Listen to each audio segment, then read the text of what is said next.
ஹalleluya hallelujah. எல்லாம் எப்படி இருக்கீங்க?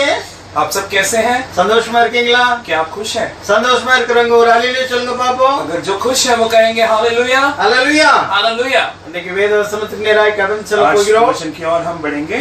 ஏசாயா 51ஆம் அதிகாரம் 9ஆம் வசனத்துல இப்படி வாசிக்கிறோம். यशाया उसका 51 उसका 9 में इस प्रकार लिखा हुआ है, எழும்பு எழும்பு பலன் கொள் என்று சொல்லி கர்த்தர் சொல்லுகிறார். वो कहता है कि यहोवा कहता है कि तू जाग जाग और बल धारण कर। 52ஆம் அதிகாரம் முதல் வசனத்துல இப்படி பார்க்கிறோம். और इसके 52 में भी हम यही पढ़ते हैं, எழும்பு எழும்பு உன் வல்லமையை தரித்துக்கொள் என்று சொல்லி கர்த்தர் சொல்லுகிறார். जाग तू जाग और अपने बल को धारण कर। இந்த கால வேளையில நாம் தேவ சமூகத்துல வந்திருக்கிறோம். और इस सुबह के अवसर में हम प्रभु की समूह में आए हैं। பலவீனத்தோடு வந்திருக்கலாம், हम बलहीनता से आए होंगे, சோர்ந்து போய் வந்திருக்கலாம், मायूसी से आए होंगे, கவலையோடு கூட வந்திருக்கலாம். बहुत ही दुख के साथ हम आए எனக்கு होंगे। வல்லமை இல்லை, எனக்கு பலன் இல்லையேன்னு சொல்லி கலங்கி கண்ணீர் வடித்துக் கொண்டிருக்கலாம். हम बहुत ही मायूस और आंसू बहाकर होंगे कि हमारे अंदर बल नहीं है। ஆனா இந்த கால வேளையில கர்த்தர் நமக்கு சொல்லுகிற ஒரு காரியம், लेकिन इस सुबह के अवसर में परमेश्वर हमसे क्या நீ कहता है? பலன் கொள் என்று சொல்லி கர்த்தர் சொல்லுகிறார். खुदा कहता है कि तू बल को धारण कर। சங்கீதத்தில் நீங்க வாசிப்பீர்களானா संगीता में अगर आप पढ़ेंगे, உம்மில் பலன் கொள்ளுகிற மனுஷன் பாக்கியவான் என்று சொல்லி கர்த்தர் तुझ சொல்லுகிறார். पर जो बल पाता है वो धर्मी है करके हम पढ़ते हैं। அவருடைய பலன் நமக்கு இருக்குமானா நாம் மிக பெரிய பாக்கியவான். अगर उसका बल हमारे अंदर है तो हम निश्चय ही हम धन्य हैं। அவருக்குள் அவரில் நாம் பலன் கொள்ள வேண்டும். उसमें हमें बल पाना है, அப்பொழுதுதான் நாம் பாக்கியவான்களாக இருக்க முடியும். तभी हम धन्य कहलेंगे। யோபு சொல்லும் பொழுது यूं किस तरह कहता है, அவரே என் பலன் என்று சொல்லி சொல்லுகிறார். वो ही मेरा बल है। ஹalleluya हालेलुया। அவர் நம்முடைய பலமாய் இருக்க வேண்டும். वो हमारा बल हो। செங்கடலை கடந்து வெளியே வந்த பின்பு जब लाल समुद्र को वो पार करके बाहर आए, மோசே இஸ்ரவேல் ஜனத்தாரும் அவர்கள் சந்தோஷப்பட்டு மகிழ்ந்து களிகூர்ந்து பாடினார்கள். मूसा और इस्राएल लोगों ने बहुत ही संतोष से खुशी से गीत गाया। அவர்கள் என்ன பாடினார்கள் தெரியுமா? आपको पता है उन्होंने क्या गीत गाया? யாத்ராகமம் 15:2 வாசிக்கிறோம். निर्गमन में आप पढ़कर देखें, கர்த்தரின் பலனும் கீதவுமானவர். प्रभु मेरा बल है और मेरा स्थान है। கீழே வாசிக்கிறோம், और नीचे पढ़ते हैं, நீர் யுத்தத்தில் வல்லவர். तू युद्ध में पराक्रमी है। அடுத்து வாசிக்கிறோம், उसके बाद हम पढ़ते हैं, உனது வலதுகரம் பலத்தினால் மகத்துவம் நிறைந்திருக்கிறது तेरा என்று दाहिना சொல்கிறார். हाथ महत्व से भरा है। ஹalleluya हालेलुया। காலவேளையிலே கர்த்தர் நம்மை பலப்படுத்துகிறவராய் सुबह के இருக்கிறார். अवसर में परमेश्वर हमें बल देता है। சங்கீதம் 18:32 வாசிக்கிறோம், और बल संहिता 18 उसके 32 में पढ़ते हैं, அவர் நம்மை பலத்தால் இடை கட்டுகிற वो தேவன். अपने बल से हमें थाम लेता है। ஹalleluya हालेलुया। நம்மை பலத்தால் இடை கட்டுகிறார். हमारे अपने बल से हमें बांधे रहता है। தாவீது சொல்லுகிறார், और दाऊद इस प्रकार कहते சவுலின் हैं, கைக்கும் சத்துருக்களின் கைக்கும் அவர் விடுவித்த போது இப்படி அவர் சொல்லுகிறார். और साउल के हाथों से छुड़ाते वक्त उसने कहा, என்ன சொல்லுகிறார் தெரியுமா? आपको पता है क्या कहा? என் பலனாகிய கர்த்தாவே, और तू मेरा बल है परमेश्वर, உம்மில் நான் அன்பு கூறுவேன் और என்று तुझसे मैं சொல்லுகிறார். प्रेम रखता हूँ। ஹalleluya हालेलुया। சத்துருக்கள் நமக்கு விரோதமாக हो வரலாம், सकता है शत्रु हमारे खिलाफ हो, ஆனால் கர்த்தர் நம்மோடு கூட இருந்து நம்மை பலப்படுத்த ஒரு लेकिन வல்லவராய் देखिए இருக்கிறார். हमारा परमेश्वर हमें रहकर हमें बल देता है। ஏசாயா 12:2 வாசிக்கிறோம், यशाया 12 और उसमें 2 में पढ़ते हैं, கர்த்தராகிய யெகோவா என் பலன் என்று அவர் சொல்லுகிறார். परमेश्वर यहोवा मेरा बल है करके वहां पे हम पढ़ते हैं। ஹalleluya हालेलुया। அவர் நமக்கு அடைக்கலமும் பலனும் ஆபத்து காலத்தில் அனுகூலமான துணை என்று சொல்லி वो हमारा சங்கீதம் शरण வாசிக்கிறோம். स्थान है और संकट के समय वही मेरा शरण स्थान है करके हम पढ़ते हैं। இந்த காலவேளையிலே நீங்க பயப்பட வேண்டாம். इस सुबह के अवसर में आप ना डरें, எனக்கு பலன் இல்லையேன்னு சொல்லி கலங்கி கண்ணீர் आप வடிக்க ये ना வேண்டாம். डरें और ये ना कहें कि मेरे अंदर बल नहीं है, ஆண்டவர் இந்த காலவேளையில் நம்மை பார்த்து சொல்லுகிறார், कि खुदा आपको देखकर कहता है, நான் உன்னோடு கூட இருக்கிறேன், பயப்படாதே, मैं तेरे संग हूँ, तू डर ना। திகையாதே, நான் உன் தேவன், तू व्याकुल ना हो, मैं तेरे साथ हूँ, मैं तेरा परमेश्वर हूँ, நான் உன்னை பலப்படுத்தி உனக்கு சகாயம் பண்ணுவேன் என்று मैं சொல்லுகிறார். तेरी सहायता करूंगा। ஹalleluya हालेलुया। மீதியான் தேசத்திலே இஸ்ரவேல் மக்கள் இஸ்ரவேல் மக்கள் மீதியான இடத்திலே சிறுமைப்பட்டு அவர்கள் கண்ணீர் வடித்து கலங்கி கொண்டிருந்தார்கள். मिद्यान के देश में जो लोग जो है वहां पे बंदिश में थे और वो गिड़गिड़ा रहे थे, ஆண்டவர் நோக்கி முறையிட और ஆரம்பித்தார்கள். परमेश्वर की ओर वो दुहाई दे रहे थे। கர்த்தர் ஒரு தீர்க்கதரிசி அவர்களுக்கு அனுப்பினார். परमेश्वर ने एक भविष्यवक्ता वहां पे भेजा। அவன் வந்தபடியாய் சொல்லுகிறார், वो इस प्रकार कहता है, நான் உங்களை எகிப்தின் அடிமைத்தனத்திலிருந்து உங்களை புறப்பட பண்ணினேன், मैंने तुम्हें उस मिस्र देश की उस बंदिश से मैं तुझे छुड़ाऊंगा, உங்களை ஒடுக்கின யாவருடைய கரங்களிலிருந்து உங்களை ரட்சித்தேன். और तुम्हारे सारे जिन्होंने तुम्हें बंदिश में रखा उन सबसे मैंने तुम्हें तुम्हें पकड़वा कर तुम्हें उनमें से छुड़ाया है, அவர்களை விட்டு உன்னை தூரப்படுத்தினேன், उनसे तुम्हें दूर किया है, அவருடைய தேசத்தை நான் உனக்கு கொடுத்தேன், और उनकी देश को मैंने तुम्हें दिया। நானே உங்கள் தேவன் என்றும் எமோரியர்கள் தேவனுக்கு பயப்படாதீங்க என்று நான் உங்களுக்கு சொன்னேன்। खुदा कहता है कि मैं ही तेरा परमेश्वर हूँ और तू ना डर। ஆனா நீங்களோ என் சொல்லை கேட்காமற் போனீர்கள் என்று சொன்னார்। और खुदा कहता है कि तुमने मेरी बातों को ना सुनी। ஆனா மீண்டுமாய் ஆண்டவர் அந்த கிதியோன் இடத்துல வந்து பேசுகிறார்। और दोबारा परमेश्वर गिदोन के द्वारा बातचीत करते हैं। கிதியோனுக்கு தரிசனமாய் அவர் என்ன சொல்கிறார்? கிதியோனை பார்த்து गिदोन को दर्शन देते हुए क्या कहते हैं? खुदा பராக்கிரமசாலியே, हे पराक्रमी, கர்த்தர் உன்னோடு கூட இருக்கிறார் என்று சொன்னார்। परमेश्वर तेरे साथ है। கிதியோன் என்ன சொன்னார் தெரியுமா? आपको पता गिदोन ने क्या शब्द किया? என் ஆண்டவரே, हाँ प्रभु, கர்த்தர் எங்க கூட இருந்தா இதெல்லாம் நடக்குமா? இதெல்லாம் நேரிடுமா? क्या परमेश्वर हमारे साथ होगा तो ये सब होगा? அவர் வாக்கு பண்ணின வாக்குகள் எல்லாம் எங்க போயிருச்சு? और उसने जो वादा किया वो कहाँ गया? அவருடைய அடையாளங்கள் அற்புதங்கள் எல்லாம் எங்கே? जो परमेश्वर ने जो चिन्ह दी थी वो कहाँ गई? ஆனா ஆண்டவர் அவனுக்கு பதில் சொன்னாரு, खुदा ने उसको जवाब दिया, உனக்கு இருக்கும் இந்த பலத்தோட போ, और जो तेरे पास वो बल है उसी बल के साथ तू जा। இஸ்ரவேலை மீதியானின் கைக்கு நீங்களாக்கி ரட்சிப்பாய், விடுவிப்பாய், इस्राएल को मिद्यान से लोगों से तू छुड़ाएगा। உன்னை அனுப்புகிறவர் நான் அல்லவா என்று क्योंकि சொல்லி तुझे भेजने சொல்கிறார்। वाला तो मैं हूँ। அப்பொழுது கிதியோன் விட்டானா, तब गिदोन ने क्या छोड़ दिया? மறுபடியும் ஆண்டவர்கிட்ட போராடுகிறான்। दोबारा गिदोन जो जाता है प्रभु से ஆண்டவரே, गिड़ाता है, ஆண்டவரே, हे खुदा, நான் இஸ்ரவேலை எதனால் ரட்சிப்பேன்? मैं कैसे उन्हें छुड़ाऊं? என் குடும்பம் ரொம்ப எளிது, मेरा परिवार बहुत गरीब है, என் தகப்பன் வீட்டில் நான் எல்லாருக்கும் ரொம்ப மிக சிறியவனாய் मैं तो இருக்கிறேன், बहुत ही छोटा हूँ अपने परिवार में। என்னால ஒன்றும் முடியாது என்று சொன்னான்। गिदोन कहता है मुझसे कुछ नहीं हो सकता, ஆனா ஆண்டவரும் விட்டபாடில்லை। लेकिन खुदा ने दोबारा नहीं छोड़ा அவர் उसे। அவனை பார்த்து என்ன சொன்னார்? उससे कहा நான் உன் கூட कि இருப்பேன், मैं तेरे साथ हूँ, ஒரு மனுஷனை முறியடிப்பது போல் மீதியானியரை முறியடிப்பா என்று சொன்னார்। एक मनुष्य को जब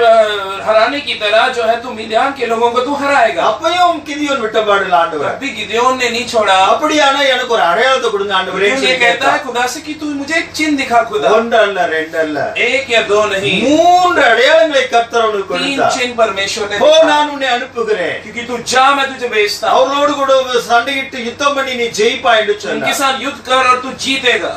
ஆண்டவர் சொன்னபடியா அவன் கடந்து சென்றார்। और जैसे ही परमेश्वर ने कहा और वो गया, बड़ा அற்புதமான விதத்திலே விடுதலை பெற்றார்। बड़े अद्भुत रीति से वहाँ पे जो है वहाँ पे उन्होंने छुड़ाया उन लोगों को। கர்த்தர் அவனுக்கு பலப்படுத்தி அவனை யுத்தத்திலே வெற்றி அடையும்படியாய் परमेश्वर செய்தார்। ने उसको बल दिया और उस युद्ध में वो जयवंत पाया। யோவேல் 3:10 என்ன வாசிக்கிறோம் தெரியுமா? योवेल 3 उसमें हम क्या पढ़ते हैं? பலவீனன் தான் பலவீனன் என்று சொல்லாதிருப்பானாக என்று சொல்லி வார்த்தை जो சொல்கிறது। बलहीन है वो ना कहे कि मैं बलहीन हूँ। பலவீனம் நாம இப்படிதான் சொல்றோம், अक्सर हम ये कहते हैं, என்னால முடியாது, उससे नहीं हो எனக்கு सकता, பலன் இல்ல, मेरे अंदर तो बल எனக்கு नहीं வல்லமை है, இல்ல, ताकत नहीं எனக்கு है, சக்தி கிடையாது, मेरे अंदर वो ताकत நான் नहीं, இதை शक्ति செய்ய नहीं, முடியாது, அதை செய்ய मैं முடியாது, ये नहीं कर सकता, मैं वो नहीं कर அங்க போக सकता, மாட்டேன், இங்க போக மாட்டேன், या मैं वहां जा सकता ना यहाँ जा செய்ய सकता, முடியாது, मुझसे ही सेवकाई नहीं हो सकती। இப்படியெல்லாம் நம்ம சொல்லி நம்ம பின்வாங்கி போகிறோம்। ऐसे बोलते हैं हम पीछे की ओर बढ़ जाते हैं। ஆனால் ஆண்டவருடைய வார்த்தை என்ன சொல்லுகிறது தெரியுமா? लेकिन परमेश्वर का कलाम क्या कहता है? 2 கொரிந்தியர் 12 அதிகாரம் 9 வசனத்தை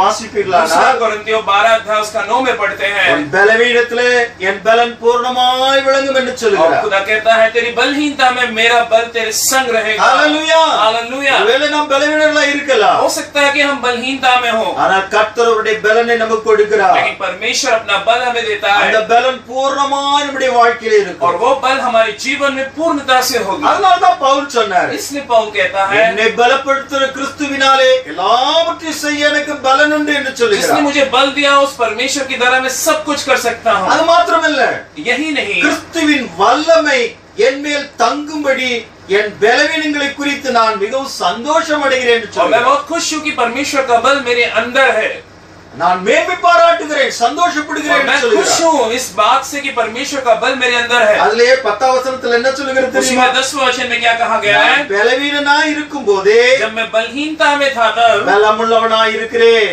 तभी मैं बलवान हूँ। அடுத்தவங்களை பார்த்து நீங்க சொல்லுங்க, आप दूसरे से कहें, நான் பலவீனனாய் இருக்கும் பொழுது जब मैं बलहीनता में था நான் பலனுள்ளவனாய் இருக்கிறேன்। तब भी मैं बलवान हूँ, கிறிஸ்து நித்தம் வரும் எல்லா பலவீனங்களை நான் பிரியமாய் இருக்கிறேன் சொன்னார்। और परमेश्वर के द्वारा द्वारा जो आने वाली सारी कार्यों में मैं बलवान हूँ।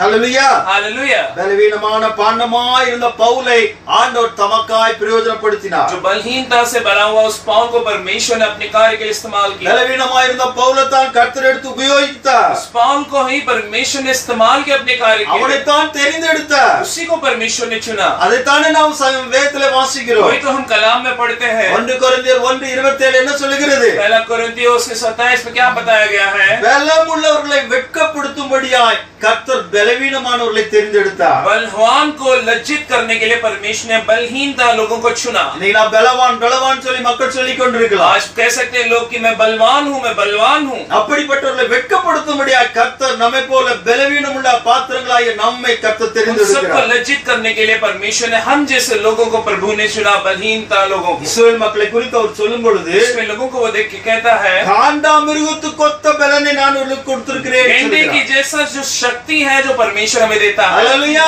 हालेलुया। ஹல்லேலூயா. हालेलुया। சரி, இப்ப இந்த நேரத்துல நாம் எப்படி நம்ம பலனை நாம் பெற்றுக்கொள்ள अब முடியும்? इस समय हम कैसे इस बल को पाएं? இதை குறித்து என்ன வேதம் சொல்லுகிறது? और इसके बारे में कि वचन क्या कहता है? முதலாவது நாம் பார்க்கிறோம், पहले हम देखेंगे வேதத்தின் மூலம் நமக்கு பலன் கிடைக்கிறது. और परमेश्वर की कलाम के द्वारा हमें बल मिलता है। தேவனுடைய வார்த்தையிலிருந்து நமக்கு பலன் கிடைக்கிறது. परमेश्वर के शब्दों से हमें बल मिलता है। சங்கீதம் 29 அதிகாரம் 4 வசனத்தை வாசிக்கும் பொழுது भजन संहिता 29 उसके 4 में हम पढ़ते हैं, கர்த்தரின் சத்தம் வல்லமையுள்ளது என்று परमेश्वर का சொல்லப்பட்டிருக்கிறது. शब्द जो है ताकत से भरा है। ஹல்லேலூயா. हालेलुया। கர்த்தருடைய வார்த்தை வல்லமையுள்ள வார்த்தை. परमेश्वर का जो शब्द है वो शक्ति से भरा है। இயேசு கிறிஸ்துவுடைய வசனம் ரட்சிக்கப்படும் யாவருக்கும் தேவ பலனை கொடுக்கிறது. परमेश्वर का जो शब्द जो है परमेश्वर के लोगों को जो है एक बल देता है। கிறிஸ்துவின் சுவிசேஷம் விசுவாசிக்கிற எல்லாருக்கும் ரட்சிப்பு உண்டாகும்படியாய் அது தேவ பலனாய் இருக்கிறது. परमेश्वर का सुसमाचार हमारे लिए एक बल के समान है। வேத வசனம் சாதாரணமானது கிடையாது. परमेश्वर का कलाम साधारण नहीं है। இது ஒரு ஆவிக்குரிய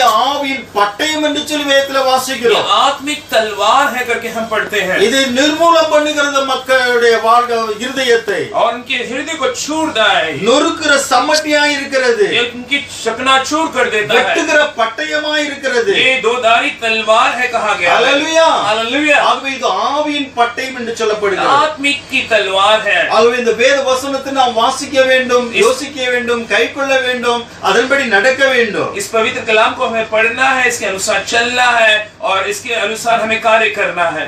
சங்கீதம் 29 வாசிப்பீங்களா? भजन संगीता में जब हम पढ़ते हैं 21 में, அவருடைய வார்த்தை, அவருடைய சத்தம் கேதுரு மரங்களை முறிக்கிறது என்று சொல்லப்பட்டிருக்கிறது. उसके शब्द, उसकी आवाज लाबनोन के वृक्ष को हिला डालती है। அக்கினி ஜுவாலைகளை பிளக்கிறது. अग्नि से भरे ज्वाला से भर जाती है और वो निकलती है வனாந்தரத்தை அதிர பண்ணுகிறது. और जंगलों को हिला देती है। இப்படிப்பட்ட வசனத்தை நாம் வாசிக்கிறோமா? अगर क्या हम पवित्र कलाम को हम पढ़ते हैं இதை क्या? நாம் தியானிக்கிறோமா? क्या हम ऐसे कलाम पे ध्यान இதன்படி करते हैं? நாம் கடைபிடித்து क्या நடக்கிறோமா? इसके अनुसार हम क्या चल रहे हैं? நாம் இப்படியாய் வேத வசனத்துக்கு நாம முக்கியத்துவம் கொடுப்போமானா अगर हम इसके लिए तवज्जो दें, இந்த வேத வசனம் நமக்கு பலன் கொடுக்கிற जब हम ஒன்றாயிருக்கிறது. इसके लिए मुख्यता दें तो परमेश्वर का ये कलाम हमें बल देता है। இரண்டாவது எப்படி நாம் பலனை பெற்றுக்கொள்வோம்? और उसके बाद हम देखते हैं हम कैसे हम बल पाते हैं। ஆண்டவர் பேர் முழு நம்பிக்கை விசுவாசம் வைக்கும் பொழுது परमेश्वर पे पूरा भरोसा रखने पर। ஏசாயா 30:15 வாசிக்கும் பொழுது यशायाह 30 उसका 15 में पढ़ते हैं, நம்பிக்கையே உங்கள் பலன் என்று சொல்லப்பட்டிருக்கிறது. भरोसा ही तुम्हारा बल है। ஹல்லேலூயா. हालेलुया। நமக்கு பலன் எப்படி கிடைக்குது பாருங்க. ये बल देखिए कैसे मिलता है ஆண்டவர் हमें। பேர் நம்பிக்கை வைப்போமானா जब हम परमेश्वर पे अपना भरोसा रखते அது हैं நமக்கு பலன் கொடுக்கிற ஒன்றாயிருக்கிறது. वो उससे हमें बल मिलता है। பக்தன் யோபு और भक्त अय्यूब, அவர் என்ன சொன்னார் தெரியுமா? आपको पता है उन्होंने क्या कहा? அவர் என்னை கொன்று போட்டாலும் அவர் பேர் நம்பிக்கையாய் उन्होंने இருப்பேன். कहा अगर वो मुझे मार भी डाले तब भी मेरा भरोसा उस पे है। எவ்வளவு நம்பிக்கை அவனுக்கு இருந்தது பாத்தீங்களா? देखिए कितना भरोसा उनके अंदर था। நான் செத்தாலும் பரவாயில்ல, அவர் மேல நம்பிக்கை. उन्होंने कहा मैं मर भी जाऊं मेरा भरोसा परमेश्वर। இப்படிப்பட்ட நம்பிக்கை தான் நமக்கு இருக்க வேண்டும். ऐसा भरोसा हमारे अंदर हो। நேபுகாத்நேச்சார் ஒரு 60 அடி உயரமுள்ள ஒரு பொற்சிலையை உண்டு பண்ணினான். और नेबूकदनेस्सर 60 फुट बड़ा एक मूर्ति उसने बनाया। அவனை வணங்காத மக்களை அவன் அக்கினி சூளையில போடும்படியாய் जिन्होंने கட்டளையிட்டான். उसकी उपासना नहीं की उन लोगों को उसने आग की भट्टी में डालना। நமக்கு நன்றாய் தெரிந்த हम सब சம்பவம் அது. अच्छी तरह जानते हैं इस घटना को। சாத்ராக் மேஷாக் ஆபேத்நேகோ அந்த மூன்று பேரும் இதற்கு உடன்படவில்லை. शाद्रक मेशक आबेदनगो ये 3 जने जो थे इसके आज्ञा का पालन नहीं किया उन्होंने। கடினமான உத்தரவு போட்டான் அவர்களை बहुत ही கூப்பிட்டு. कठोर एक ऐसा कानून उसने डाला। அவங்க என்ன பதில் சொன்னாங்க தெரியுமா? पता है उनका जवाब क्या था? நாங்கள் ஆராதிக்கிற தேவன் எங்களை விடுவிக்க தப்புவிக்க जो வல்லவராயிருக்கிறார். खुदा है जिसकी हम आराधना करते हैं, अगर वो हमें ना भी छुड़ाए, அவர் எங்களை எரிகிற அக்கினிக்கும் ராஜாவாய் உம்முடைய கைக்கு நீங்களாக்கி ரட்சிப்பார் என்று சொன்னார். और उसने कहा वो परमेश्वर जो हमें हमारी रक्षा करेगा। அவர் எங்களை விடுவிக்காமற் போனாலும் அவரைத்தான் நம்புவோம் விசுவாசிப்போம் என்று சொன்னார்கள். अगर वो हमें छुड़ाता भी नहीं है तो भी हमारा भरोसा परमेश्वर यहोवा पर है। ஹல்லேலூயா हालेलुया। எப்படிப்பட்ட விசுவாசம் இருக்கிறது பாத்தீங்களா? कैसा विश्वास देखिए उनके अंदर। அக்கினி சூளை 7 மடங்காக்கி அவர்களை போட்டாங்க. 7 गुना जो है आपकी भट्टी को और 7 गुना बढ़ा दिया और उनको डाल दिया। ஆனால் கர்த்தர் அக்கினி சூளைகளாய் இருந்து அவர்களை தப்புவித்ததை देखिए பார்க்கிறோம். हमारा परमेश्वर वहां पे अंदर जाकर उन्हें छुड़ाया। அவ்வளவு பெரிதான நம்பிக்கை அவர்களுக்குள்ள இருந்தது. कितना बड़ा भरोसा उनके अंदर। 30 நாள் ராஜாவாகிய தரியை வணங்க வேண்டும் என்று சட்டம் போட்டார்கள். और 30 दिन तक तो राजा ने ऐसा आज्ञा दिया कि न कोई भी प्रार्थना न करे। பாபிலோன்ல எல்லா மக்களும் அவனுக்கு தலைகுனிந்து அவனுக்கு வணங்கினாங்க. और बाबिलोन में सब लोगों ने उसकी उपासना की। ஆனால் தானியேல் ஒருவர் மாத்திரம் लेकिन दानियल एक जन, அவனை நான் வணங்க மாட்டேன்னு சொன்னான். दानियल था, उसने कहा कि मैं नहीं पूजा அவர் करूंगा, நமஸ்கரிக்க மாட்டேன். मैं उसकी नमस्कार नहीं करूंगा। பத்திரத்திலே கையெழுத்துப்பட்ட போட்டதை அறிந்த போதிலும் கூட தான் முன் செய்து வந்தபடியே தினந்தோறும் 3 வேளை தேவனை நோக்கி அவன் ஜெபித்தான் என்று சொல்லி வாசிக்கிறோம். कानून में ये डाल दिया गया कि इसी तरह नहीं करना, लेकिन उसको जानते हुए भी जो दानियल हम देखते हैं 3 वक्त जो है उसने प्रार्थना की। தானியேலை சிறைச்சாலையில கொண்டு போய் போட்டாங்க. दानियल को उस जगह में जेल में डाल दिया गया। சிறைச்சாலையிலே தேவன் பாருங்க அந்த சிங்கத்தின் வாய்களை கட்டி போட்டான்னு हम देखते हैं उसको वहां पे नीचे डालते वक्त देखते हैं कि वहां के सिंग जो थे शेर के मुंह को परमेश्वर ने बांध கர்த்தர் அவனை दिया। விடுவித்தார். परमेश्वर ने उसको छुड़ाया। ஹல்லேலூயா. हालेलुया। பல பக்தருடைய வாழ்க்கை நாம் பார்க்க முடியும். ऐसे बहुत से भक्त हैं जिनके जीवन में हम देख सकते புதிய हैं। ஏற்பாடு நாட்களிலும் கூட நாம் பார்க்கிறோம். नए नियम में भी हम देखते हैं। இயேசு கிறிஸ்து நாட்களிலே और परमेश्वर के प्रभु यीशु मसीह 12 के வருடமா ஒரு பெண் பெரும்பாடுள்ள ஸ்திரியா இருந்தார். 12 साल से जो है रक्त बहने वाले एक रोग से पीड़ित थी। எத்தனையோ டாக்டர்ல பார்த்தான். बहुत से लोगों को देखा, उसने डॉक्टर भी देखा தன்னிடத்திலிருந்து எல்லா பணத்தையும் செலவழித்தார். और सारे पैसे उसने गवा दिए, சற்றாகிலும் குணமடையவில்லை. थोड़ा सा भी वो ठीक ना ஆனால் हुआ। இயேசு பற்றி அறிந்த பொழுதோ लेकिन जब परमेश्वर के यीशु के बारे में उसने அவருக்கு जाना, நான் போய் நான் என்னுடைய காரியங்களை சொல்ல முடியாது. और वो अपनी बारे में बता नहीं सकती, நான் போய் எப்படியாவது அவருடைய துணியை தொடுவே சுகமாவேன் என்று சொல்லி उसके நம்பினார். अंदर एक विश्वास था कि मैं जाऊंगी और यीशु मसीह के वस्त्र को छूंगी और मैं चंगा हो जाऊंगा। அப்படியாவே கடந்து சென்றார். और वैसे वो गई பின்னாய் சென்று அவருடைய வஸ்திரத்தின் ஓரத்தை தொட்டார். और जाते वक्त उसने प्रभु यीशु के जो है वस्त्र को छुआ। தொட்ட உடனே அவருடைய உதிரப்போக்கு நீங்கினது என்று சொல்லி छूते வாசிக்கிறோம். ही वो उसी क्षण जो है वो चंगा हो गई। வாசிக்கிறோம் கர்த்தரிடமிருந்து அந்த வல்லமை கடந்து சென்றது. परमेश्वर के अंदर से वो सामर्थ वहां पे गया करके हम पढ़ते हैं। ஹல்லேலூயா. हालेलुया। அந்த நம்பிக்கையில பாருங்க ஒரு பெரிய வல்லமை கடந்து வந்ததை நாம் பார்க்கிறோம். देखिए प्रभु के उस अंदर से वो सामर्थ निकली है हम देखते हैं। நூற்றுக்கு அதிபதி குறித்து நாம் பார்க்கிறோம். सूबेदार के बारे में हम देखते हैं। வேலைக்காரனுக்காய் அவன் ஆண்டவரை நோக்கி ஜெபிக்க வேண்டும் என்று சொல்லி இயேசுவை கூட்டி வரும்படியா தன்னுடைய மக்களுக்கு கட்டளை கொடுக்கிறார். अपने नौकर के लिए जो है दुआ करने के लिए वो अपने लोगों को भेजता है, यीशु मसीह के पास जाओ कर। இயேசு கிறிஸ்து அவருடைய வீட்டுக்கு அருகே வந்தாரு. यीशु मसीह उसके घर के पास गया। வீட்டுக்கு முன்பா வரும்பொழுது जब वो पास में आया, இந்த நூற்றுக்கு அதிபதி சொன்ன காரியம் என்ன தெரியுமா? आपको पता है इस सूबेदार ने क्या कहा? ஒரே நீர் என் வீட்டுக்குள் வருவதற்கு நான் பாத்திரம் கிடையாது. अरे खुदा, मैं तेरे घर में आने के लिए मैं इस लायक नहीं हूँ।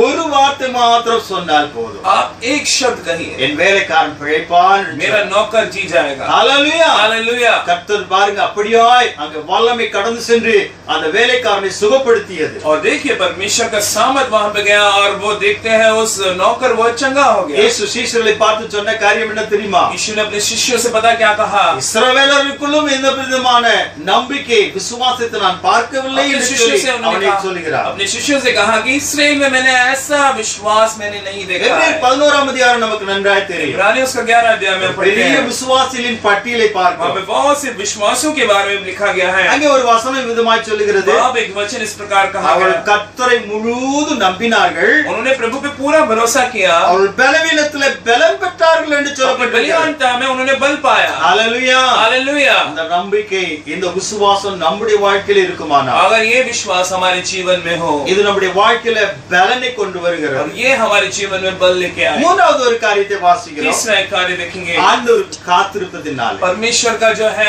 इंतजार करना। நாம் கர்த்தருக்கு காத்திருப்போமானா जब हम प्रभु का इंतजार करते நிச்சயமா हैं, தேவனுடைய பலனை நாம் பெற்றுக்கொள்ள निश्चय முடியும். प्रभु का बल हम पाएंगे। ஏசாயா 40:31 அப்படித்தான் சொல்லுகிறது. और यशायाह उसका 40:31 में कहा गया है, கர்த்தருக்கு காத்திருக்கிறவர்களோ புது பலன் அடைந்து जो प्रभु के लिए जो इंतजार करते हैं वो नया बल पाते கழுகு हैं। போல செட்டையில விழித்து எழும்புவார்கள். जिसके लिए बाट जो होते हैं वो एक उकाब की तरह उड़ते हैं, அவர் ஓடினாலும் இளைப்படையார்கள். और वो भागेंगे तो थकेंगे அவர் नहीं। நடந்தாலும் சோர்ந்து போவார். अगर वो चलते हैं तो मायूस नहीं होंगे। वो முந்தின வசனத்தை பாப்பீங்கன்னா उससे पहले वाला वचन अगर आप அவர் देखें, சோர்ந்து போறவனுக்கு பலன் கொடுக்கிறவர், मायूसी में रहने वाले को वो बल देता है। சத்துவம் இல்லாதவனுக்கு சத்துவத்தை பெருக பண்ணுகிறவன் जिसके अंदर शक्ति नहीं होती उन्हें वो प्रभु शक्ति देता है। பல வேளையில தேவனுக்கு காத்திருப்பது கிடையாது. हम अक्सर प्रभु का इंतजार नहीं करते அவசரப்பட்டு விடுகிறோம். और हम जल्दीबाज कर देते ஆண்டவனுக்கு हैं। பதில் கொடுக்கல அப்படி இப்படி நாம குறைச்சிருக்கிறோம். कभी-कभी हम कमियां बता देते हैं कि खुदा मेरा जवाब नहीं दे रहा। சங்கீதத்துல என்ன வாசிக்கிறோம்? और भजन संहिता में क्या पढ़ते கர்த்தருக்கு हैं காத்திரு,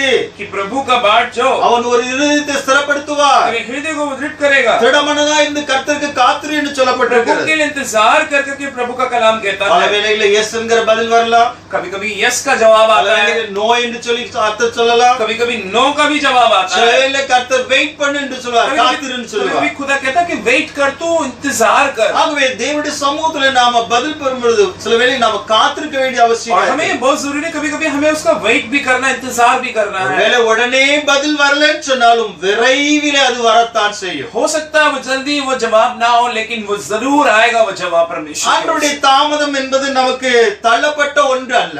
ये नहीं कि प्रभु का इंतजार करना, ऐसा नहीं कि वो हमें हटा देता है। அது தேவ சமூகத்திலே பதிவு செய்யப்படுகிறது என்பதை நாம் மறந்து और प्रभु போகக்கூடாது. की समूह में वो लिखा जाता है वो चीज। கர்த்தர் தாமதிக்கும் போது பல வேளை நாம பொறுமை இழந்து விடுகிறோம். कभी-कभी हम अपना ये वेट कर नहीं पाते, इंतजार नहीं हो पाता है। காயை அதை பழுக்க விடாதபடி கடித்து சாப்பிடுவது அது ஒரு விதத்துல டேஸ்ட். अगर फल जो है अगर उसको पूरे पके बिना कच्चे में खाएंगे तो उसका वो टेस्ट अलग அது होगा। பழமாகிற வரை நம்ம தாமதம் பண்ணி அதற்கு காத்திருந்து அந்த பழம் அது தானாகவே கீழே விழும் பொழுது அதை எடுத்து சாப்பிடுவது ஒரு வித்தியாசமான जब वो फल पूरी तरह पकने के बाद जब वो नीचे गिरता है वृक्ष, जब हम खाएंगे तो उसका मिठास उसकी बात ही अलग है। ஆகவே அவசரப்பட்டு நாம கனியா இருக்கும்போது நாம சாப்பிடுவதை காட்டிலும் கழிந்து போகும்போது அதை சாப்பிடுவோமான மிகுந்த ருசியை நாம் பார்க்க முடியும். इसलिए जल्दीबाज ना करते हुए थोड़ा देर से अगर हम खाएं तो वो उसमें हमें बहुत ही एक मिठास से भरा होगा। ஆபிரகாம் 25 வருடம் தேவனுடைய சமூகத்துல காத்திருந்தான். अब्राहम देखिए 22 साल जो है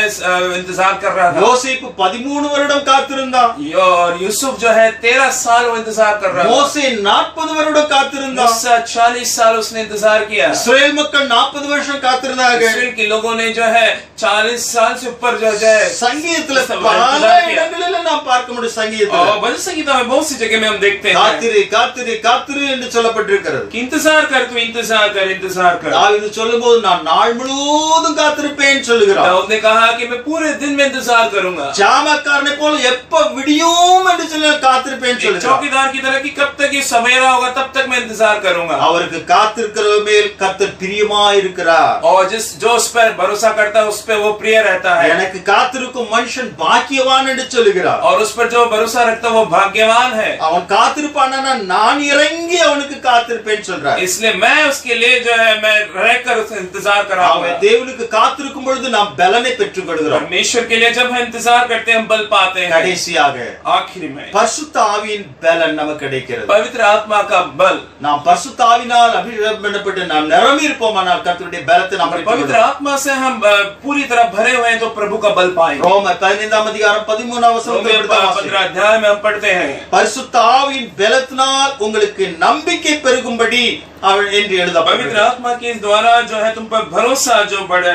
எபேசியர் 3:16 வாசிக்கும் பொழுது और एफिसियों 3 उसका 16 में पढ़ते हैं நீங்கள் அவருடைய ஆவியினாலே உள்ளான மனுஷனில் வல்லமையாய் பலப்பட வேண்டும். आप उसकी आत्मा के द्वारा अपने अंदरूनी इंसान से जो है आपको बल पाना है. ஆவியின் வல்லமை और आत्मिक का बल, அவருடைய ஆவியினாலே நம்ம பலப்படப்படும். उसकी आत्मा से हमें बल पाना है. பரிசுத்த ஆவி உங்களிடத்தில் வரும் பொழுது पवित्र आत्मा तुझ पर आएगा. நீங்கள் பலனடைந்து என்று சொல்லப்பட்டிருக்கிறது. कहा गया कि तुम बल पाओगे. பரிசுத்த ஆவி முதல்ல நமக்கு வரும்போது முதல்ல நாம் பலனை பெற்றுக்கொள்கிறோம். जब पवित्र आत्मा हम पर आता है तो हम बल पाते हैं. அதுக்கப்புறம் நாம் மற்ற இடங்களில் நாம் சாட்சியா ஜீவிக்கிறோம். और उसके बाद हम गवाह के साथ बने रहेंगे. பிலிப்பியர் 4:6 நமக்கு நன்றாய் தெரிந்த வசனம். फिलिपियों में हम 4 में पढ़ते हैं, நாம் பலத்தினாலும் அல்ல பராக்கிரமத்தினாலும் அல்ல தேவனுடைய ஆவியினாலே ஆகும் என்று சொல்லப்பட்டிருக்கிறது. फिलिपियों 4:6 में लिखा है कि ना तो बल से ना तो शक्ति से तेरी आत्मा के द्वारा सब कुछ मुमकिन இயேசு है. கடைசி அந்த பூமி விட்டு கடந்து செல்லும்போது சொன்னார், यीशु जब इस धरती को छोड़कर जब गया आसमान में तो कहा, உன்னதத்தின் பலனால் தரிப்பிக்கப்படும் வரை நீங்கள்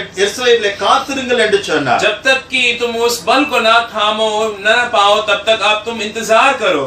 எல்லா சிசுகளும் தேவ சமூகத்துல காத்திருந்தாங்க. सारे शिष्यों ने उस कार्य के लिए பரிசுத்த इंतजार ஆவியின் किया. அபிஷேகத்தை பெற்றாங்க. पवित्र आत्मा का अभिषेक को पाया வல்லமையாய் கர்த்தருடைய ஊழியத்தை பலத்த விதத்திலே கர்த்தருடைய ஊழியத்தை और செய்தார்கள். सामर्थ्य से अपने इस सेवकाई को उन्होंने किया. அந்த பரிசுத்த ஆவியின் அபிஷேகம் நமக்கு மிக மிக पवित्र அவசியம். आत्मा का अभिषेक हमें अपने जीवन இது में நம்மை बहुत जरूरी है. பலப்படுத்துகிறது. यह हमें बल देता है. கிதியோனுக்கு பலத்தை கொடுத்தது. गिदोन को उसने बल दिया எலியாவுக்கு பலத்தை और கொடுத்தது. इसी के जो है एलिया को बल दिया, எலிசாவுக்கு பலத்தை एलिशा கொடுத்தது. को बल दिया, தாவீதுக்கு பலத்தை दाऊद கொடுத்தது. को बल दिया, தானியேலுக்குள்ள அந்த பலன் இருந்தது. दानियेल के अंदर वो बल आया ஏன் யோவானுடைய வாழ்க்கையில பலத்தை கொடுத்தது. और बपतिस्मा योना के अंदर ये आया. பவுல் பேதுரு என்று சொல்லி நாம் சொல்ல முடியும். पौल पतरस इसके अंदर. கடைசி இயேசுவை குறித்து நாம் பார்க்கும்போது अगर यीशु को बारे में இயேசு बताया கிறிஸ்து जाए, பரிசுத்த ஆவியினால் நிரப்பப்பட்டார் என்று சொல்லப்பட்டிருக்கிறது. यीशु पवित्र आत्मा से भरा அவர் அற்புத करके அடையாளங்களை செய்து வல்லமையான காரியங்களை அவர் இந்த பூமியிலே और செய்தார். सामर्थ कार्य अद्भुत कार्य इस दुनिया में प्रभु ने यीशु मसीह ने किया. ஹalleluya. हालेलुया. பரிசுத்த ஆவியின் அபிஷேகம் நமக்கு மிக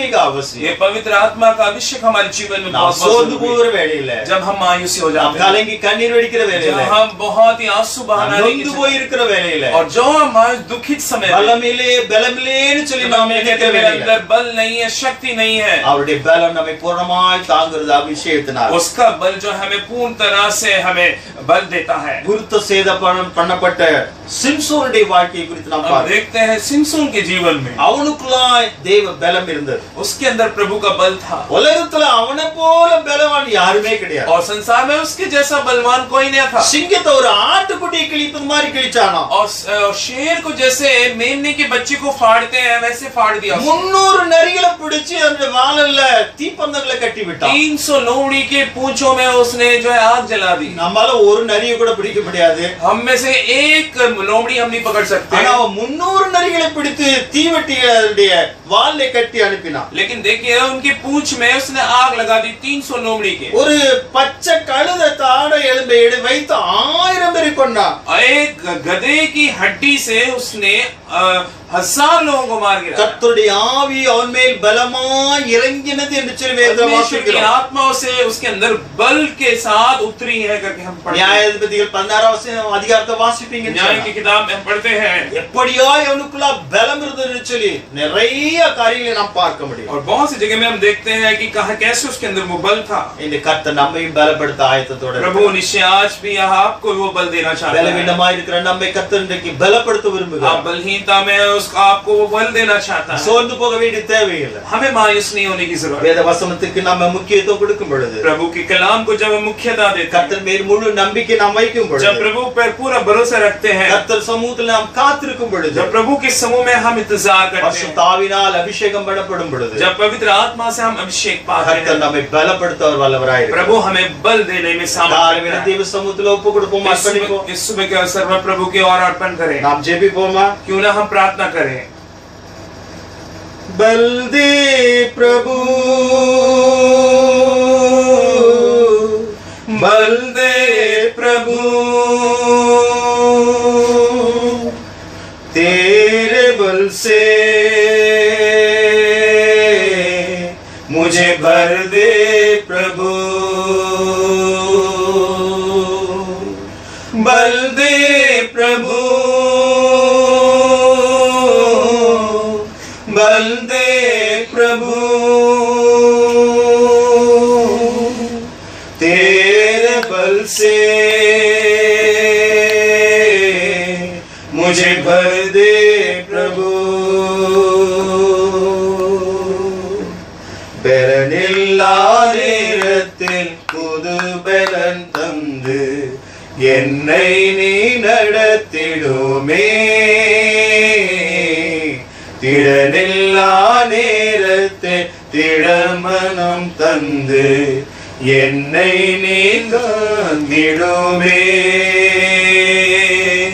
பெலனில்லா நேரத்தில் புது பலன் தந்து என்னை நீ நடத்திடுமே திடனில்லா நேரத்தில் திடமனம் தந்து என்னை நீ நடத்திடுமே பலன் தாருமே பலன் தாருமே உம்பலத்தா என்னை நடத்திடுமே பலத்தாருமே பலத்தாருமே உம்பலத்தா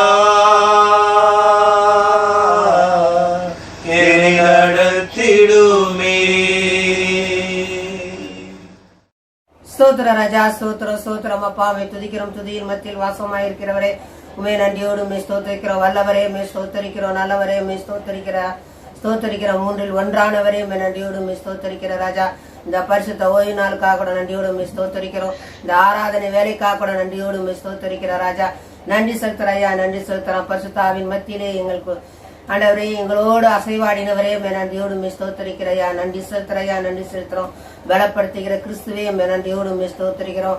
ஆண்டவரே நான் பலவான் இல்லை இல்லை என்று சொல்லாதபடி எங்களை பலப்படுத்துகிறவரே நன்றியோடு மே ஸ்தோத்தரிக்கிறையா, நன்றி செலுத்துறையா, நன்றி செலுத்துறோம் அப்பா. இந்த நாளே நாங்கள் பார்க்கும்போது ஆண்டவரே மோசே ஆண்டவரே தன்னுடைய பாடல் மூலமாக ஆண்டவரே நீ பலத்தினாலே ஆண்டவரே அந்த செங்கடலையும் மற்றும் ஆண்டவரே பார்வோன் இடத்துல இருந்து மீட்டு கொண்டு வந்த உடைய பலத்தினாலே ஆண்டவரே பெரிய காரியத்தை கையின் மூலமாக கோலின் மூலமாக செய்தவரே நன்றியோடு உண்மை ஸ்தோத்தரிக்கிறையா, நன்றி செலுத்துறோம். என் கீதமும் பலனும் மாணவர் என்று சொல்லி உண்மை பாடி துதித்தார் ராஜா மோசே. அதே போல ஆவியானரே இந்த நாளே நாங்கள் பார்க்கிறோம். கிதியோனும் ஆண்டவரே இந்த நாளே நாங்கள் பார்க்கும்போது ஆண்டவரே பலத்தினாலும் ஆண்டவரே பராக்கிரமத்தினாலும் அல்ல என் நாவினாலே ஆகும் என்று சொல்லி மகனே ஆண்டவரே பலப்படுத்தி நீர் அனுப்பினரே நன்றியோடு உண்மை ஸ்தோத்தரிக்கிறையா, நன்றி செலுத்துறோம், நன்றி செலுத்துறோம் அப்பா. நீங்க பரிசுத்தவான்களை நாங்கள் பார்க்கும்போது ஆண்டவரே எல்லாருக்கும் ஆண்டவரே தானியலுக்கு நீர் கொடுத்தீர், தாவீதுக்கு கொடுத்தீர் ராஜா. இந்த பலத்தினாலே பலன் பூர்ணப்படும் என்று சொல்லி நீர் பலப்படுத்தினபடியா நன்றியோடு உண்மை ஸ்தோத்தரிக்கிறையா, நன்றி செலுத்துறோம்.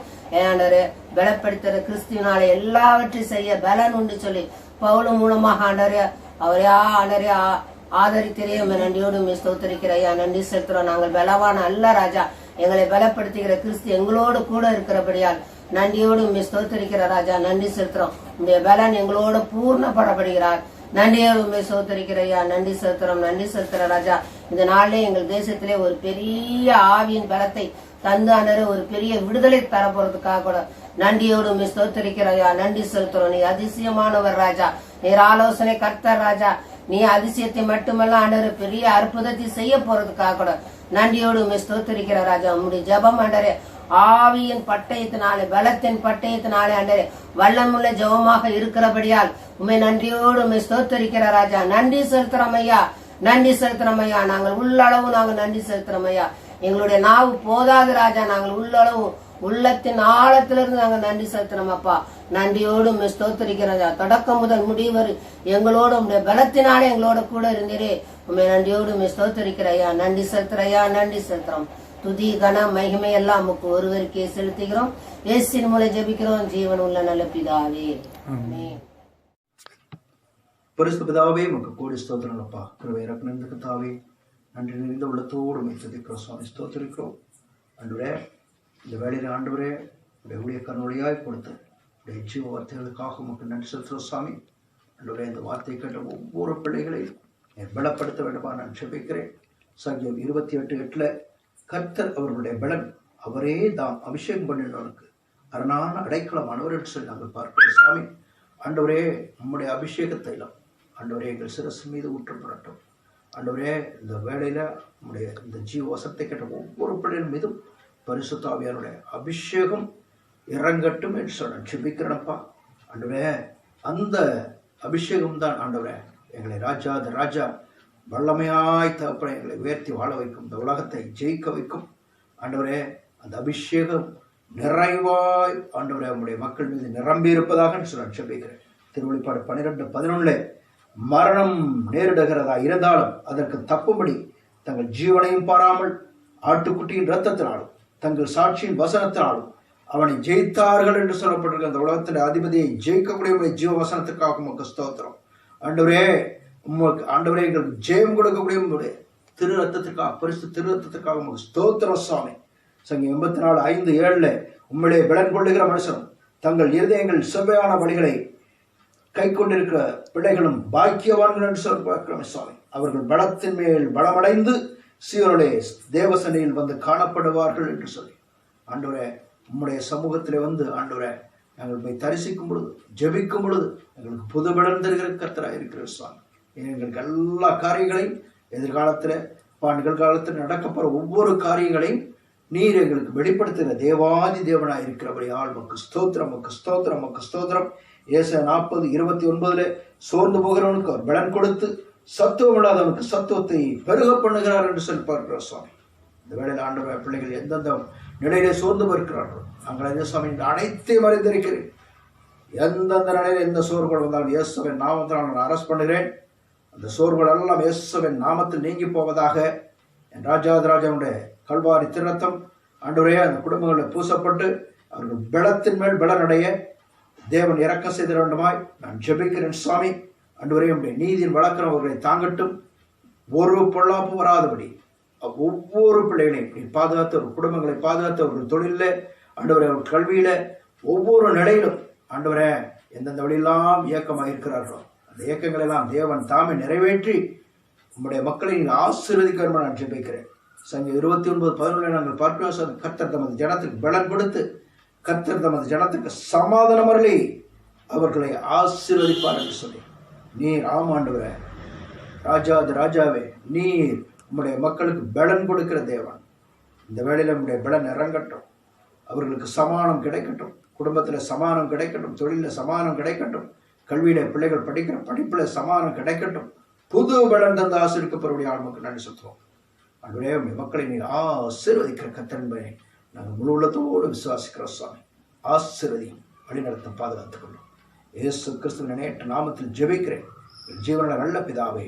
ஆமென், ஆமென், ஆமென். God bless you. என் ஆத்துமாவே கர்த்தரை ஸ்தோத்திரி, என் முழு உள்ளமே அவருடைய பரிசுத்த நாமத்தை ஸ்தோத்திரி. என் ஆத்துமாவே கர்த்தரை ஸ்தோத்திரி, அவர் செய்த சகல உபகாரங்களையும் மறவாதே. ஆமென். நம்முடைய கர்த்தராகிய இயேசு கிறிஸ்துவுடைய கிருபையும் பிதாவாய் தேவனுடைய அன்பும் பரிசுத்த ஆவியானவருடைய அந்யோன்ய ஐக்கியம், சிநேகம், சவகாசம் நம் அனைவரோடு கூட இருப்பதாக. ஆமென். God bless you.